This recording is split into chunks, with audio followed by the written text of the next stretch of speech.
नमस्कार, news been देख रहे हैं आप सभी के साथ मैं हूं शालू शर्मा।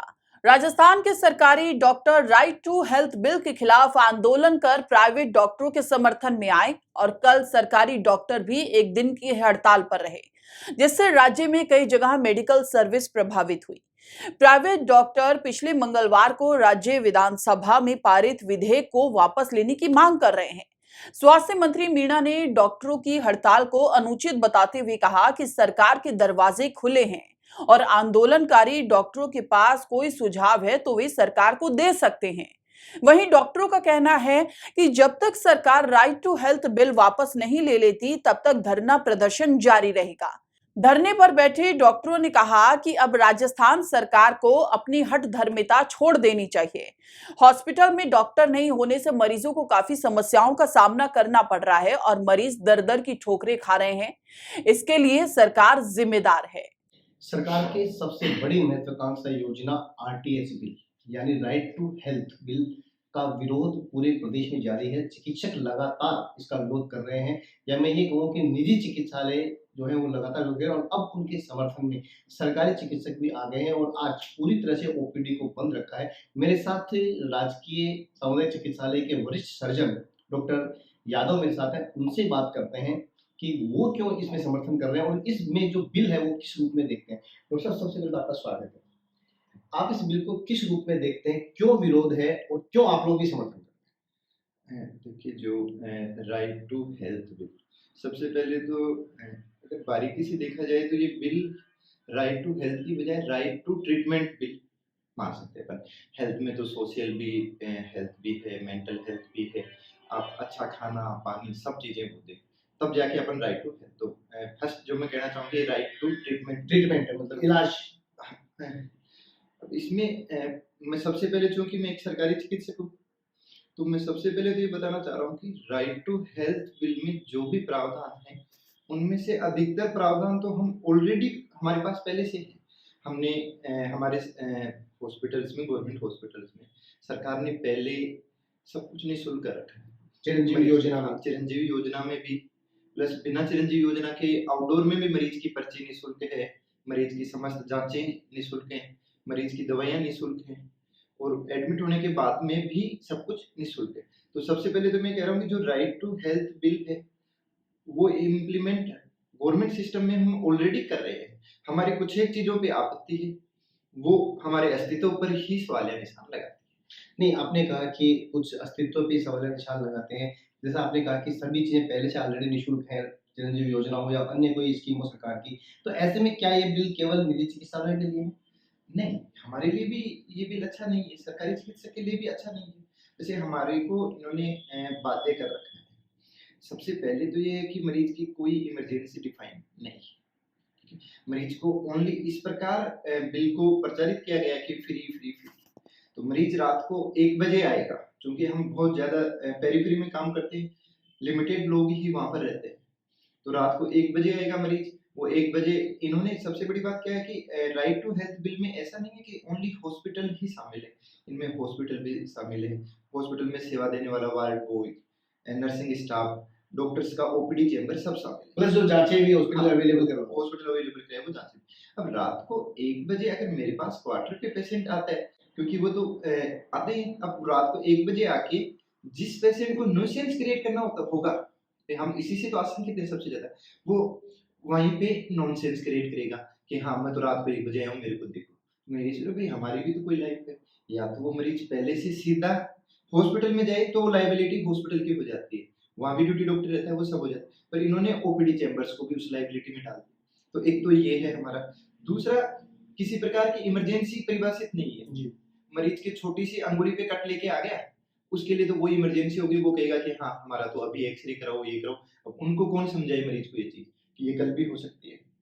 सेकंड, सबसे इंपॉर्टेंट हमारे पर भी, हमारा जिस चीज को लेकर सबसे ज्यादा विरोध है कि किसी भी प्रकार की शिकायत होगी, सिंपल सी है, मान लो मेरे भी घर है, परिवार है, हम वहां नहीं रह पाए, नहीं मिले, तो मरीज ने शिकायत की, तो उस शिकायत पे इन्होंने जो प्राधिकरण बनाए हैं सरकार ने आरटीएच बिल में, 2 प्राधिकरण, इन दोनों प्राधिकरण में सरकार ने नॉन प्रोफेशनल लोगों को भी इन्वॉल्व किया है, जिनमें पॉलिटिकल लोग सब भी हैं।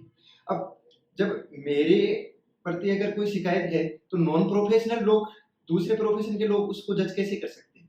सेकंड, अगर मेरी शिकायत है तो उसमें फाइन मैं क्यों भरूं, जबकि मैं तो एक सरकारी अस्पताल में सेवा दे रहा हूँ, तो वो फाइन लगे तो हॉस्पिटल पे लगना चाहिए, जबकि उनमें हमारी इंडिविजुअल लायबिलिटी शो कर रखी है। तो हमारी इन छोटी छोटी चीजों पे हमारे को ये लग रहा है कि ये बिल सरकारी चिकित्सक का भी कहीं न कहीं उनके अधिकारों का भी कुछ मात्रा में हनन कर रहा है।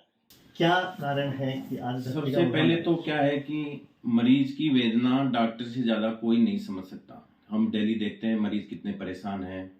मरीज को हम दिल से चाहते हैं कि मरीज का नुकसान नहीं हो, मरीज का अच्छा इलाज हो। इसी के लिए हम आरटीएच के विरोध में हैं, क्योंकि आरटीएच आने के बाद दिल्ली हॉस्पिटल में ऐसी घटनाएं होंगी, मरीज और डॉक्टर का रिलेशन बिगड़ेगा। तो ऐसी कई दिक्कतें हैं आरटीएच में, जैसे इमरजेंसी की परिभाषित नहीं है।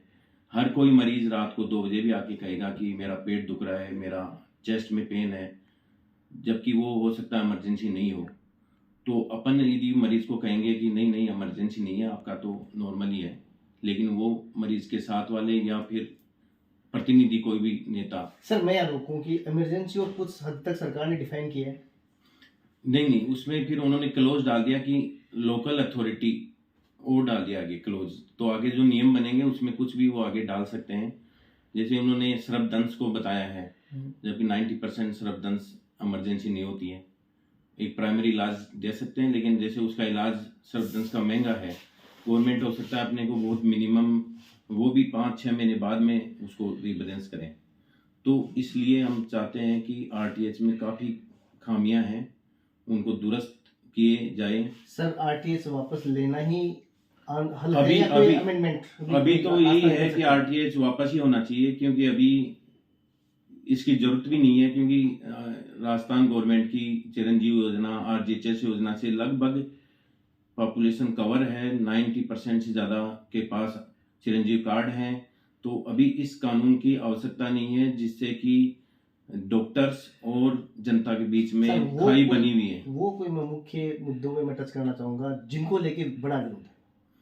सबसे बड़ा विरोध तो इमरजेंसी की डेफिनेशन है, जिससे कि डॉक्टर और रिलेटिव के बीच में काफी कॉम्बिनेशन नहीं बनेगा, लड़ाई झगड़े होंगे, फिर उससे ले दे के जनता को ही नुकसान है, आके ले दे के जनता को ही नुकसान है।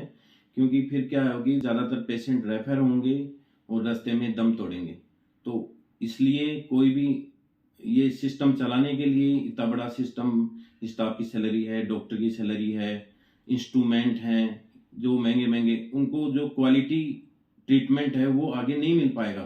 फिर ये भी सरकारी हॉस्पिटल की जैसे और बर्डन हो जाएंगे और क्वालिटी गिर जाएगी सर, ट्रीटमेंट। अब क्या हाल है? जैसे चिकित्सा मंत्री प्रसाद लाल मीणा ने कहा है कि सरकार नहीं झुकेगी, आप लोग भी झुकने को तैयार नहीं है, आगे क्या कैसे देखते हैं? गवर्नमेंट को थोड़ा इसमें लिबरल होना चाहिए, ताकि जनता, हम भी परेशान हैं कि हमारे मरीज जो खास मरीज हैं, सारे मरीज हैं जो उनसे उनका इलाज नहीं कर पा रहे हैं, तो हम भी दुखी हैं। इसलिए गवर्नमेंट को लिबरल होके इस मुद्दे पे सोचना चाहिए, उसको चुनावी मुद्दा या और कोई कारण। सर देर रात एक खबर आई थी कि जाट को भंग कर दिया गया है, रेजिडेंट डॉक्टर समर्थन में आ गए हैं। अभी ऐसा सुनने में आया था कि जो जाट की जो कमेटी थी उनको उन्होंने गायब है, अभी उनसे कांटेक्ट भी नहीं हो पा रहा है। हो सकता है उन पे पुलिस प्रयोग हुआ हो, उनसे जबरन साइन कराए गए हों। तो अभी जाट को भंग करके दूसरी एक्शन कमेटी बनी है और स्ट्राइक पे रेजिडेंट अभी स्ट्राइक पे हैं होल राजस्थान के। दरअसल राजस्थान विधानसभा में ये बिल 21 मार्च को पास हो चुका है। गजट नोटिफिकेशन जारी होते ही ये कानून बन जाएगा। इस बिल में राज्य में रह रहे सभी लोगों को स्वास्थ्य का अधिकार दिया गया है। बिल में प्रावधान है कि कोई भी अस्पताल या डॉक्टर मरीज को इलाज के लिए मना नहीं कर सकता। ये बिल अगर कानून बनता है तो अस्पताल आने पर मरीज को बगैर कोई डिपॉजिट किए ही इलाज मिल सकेगा। अब तक ऐसा होता है, जब तक मरीज के परिजनों से फीस नहीं ली जाती है तब तक इलाज शुरू नहीं होता है, लेकिन कानून के बाद डॉक्टर इसके लिए मना नहीं कर सकेंगे। फिलहाल इतना ही। देश और दुनिया की तमाम बड़ी खबरों के लिए चैनल को सब्सक्राइब कीजिए। वीडियो पसंद आए तो लाइक, शेयर, कमेंट करना ना भूलिए। नमस्कार।